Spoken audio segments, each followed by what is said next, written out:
Hey everybody, how's it going today? Ian back here with you at Entertainment Examiner. Hey, I'm going to be starting to do some music reviews on here. I'm a big rock fan, all kinds of rock, classic rock, metal, progressive rock, like I'm going to be showing you here. So if you guys are into rock music and want to know some picks, go ahead and watch these videos. If not, I have a whole bunch of other kinds of videos I like to do too, so I thought I'd just try to add something new to the channel. So I'm going to be doing a music review of Dream Theater's Distance Over Time album. Dream Theater, one of my all-time favorite bands. I got to meet them in 2016, on the Astonishing tour, and I did the whole meet and greet thing. I'd never done that before, and John Petrucci, their guitar player, is my personal favorite guitar player, so getting to meet him was pretty awesome. I'm a big fan of everybody in the band, from the current lineup: John Myung on bass, James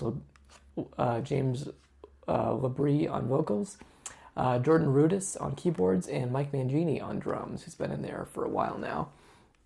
So this is their new album, Distance Over Time. It's a departure from the Astonishing album, which was a whole kind of different thing for the band. It was a big concept album, like 2 discs long. It was almost like a show. That's the tour I saw them on. They did that album in its entirety. It was over 2 hours of music. It was a storyline set in like a dystopian world. It was a really neat visual aspect. I don't find myself coming back to that album a whole lot though, and I know from even what John Petrucci said on a recent interview that it was a very divisive album because it was very theatrical. It was almost kind of Broadway-esque in a way, kind of Dream Theater meets kind of with the theater aspect of their name.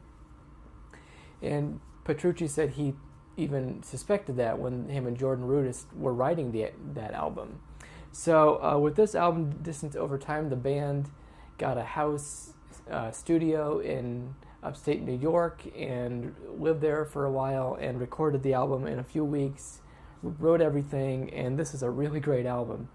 The first single, Untethered Angel, really shows that they want to bring the band back to what people love about them, and I think them going out and performing their Images and Words album, their classic album from '92 in its entirety, really kind of brought the band back to that mindset. There's really not a bad song on the album, but there are a couple things that I listened to about 3 times now the whole way through. It's 9 tracks with a really cool 10th bonus track called Viper King, which is like Dream Theater meets Deep Purple. It's a really cool track if you get to check it out. There's some fantastic songs on this album. I really like Untethered Angel. Barstool Warrior is a really good one. It has kind of a Rush feel at the beginning, but it becomes it's a really neat story, and it really evolves. Fall Into Light at around 7 minutes has a really neat midsection, kind of a very slower midsection with a lot of orchestration between kind of the 2 more metal ends of that song. Signal to Noise, S2N, has a killer bass riff by John Myung, and just it packs a lot of power. It's actually one of my favorite choruses on the album. At Wit's End is the album's longest track at 9:20. I wish, it's one of my issues with the album. The album is that the song kind of drifts off into silence, and it kind of picks up with a little jam at the end, but it sounds like a outtake in a way, and I didn't really care much for that. I do like the album's ballad, Out of Reach, and Pale Blue Dot, which is one of the best songs on the album. Petrucci's guitar riff on Pale Blue Dot is like something I wish I would have thought of that riff. It's not very complicated, but it's fantastic. So Pale Blue Dot's an awesome song. Paralyzed is a single, definitely a single. It sounds like it's 4:17 is the time. Sounds like it could be a radio hit. And Room 137 with the lyrics for the first time are written by their drummer Mike Mangini. It's kind of I think it's more of a one-note song. It's not a bad song. It's kind of grown on me a little bit. But overall, I like the album as a whole. I give it a 3.5 out of 4. it's definitely one that I think Dream Theater fans will love. It's got those great hooks, those great riffs, great catchy choruses. Um, I think James LaBrie's vocals, who are usually, he's very polarizing within the Dream Theater fan base. Either you like him or you don't. I actually think these are some of his best vocals in a while.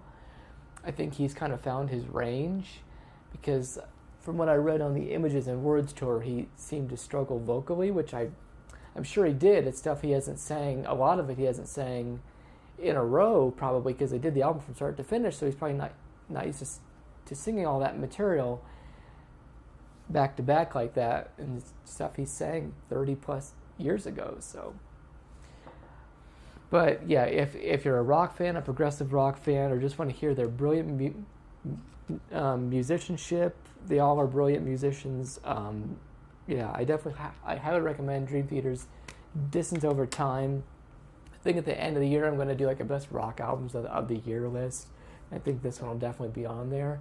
I will definitely have a few more album reviews for you the next few weeks coming soon, maybe. I'm going to be doing another one right now after this video. So, yeah, let me know down in the comments if you're a Dream Theater fan. I'm a huge Dream Theater fan. What's your favorite Dream Theater album? Mine would probably be Images and Words or Train of Thought. And there's a lot of Train of Thought on this album, too. If you like that more metal side to Dream Theater, the progressive metal, this album has a lot of those elements that you should really enjoy.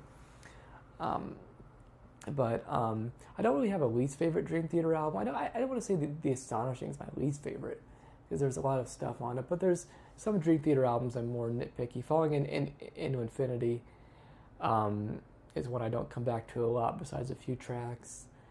But I did like their self-titled album they did with Mike Mangini 2 albums ago. I thought that was a really good album. So anyway, Dream Theater fans, let me know down in the comments what you think of this album. Or if you're interested in getting into the band, if you want me to recommend anything to you guys, I can do that. So, yeah, thank you guys so much for watching. Like, comment, subscribe, and I'll see you guys next time.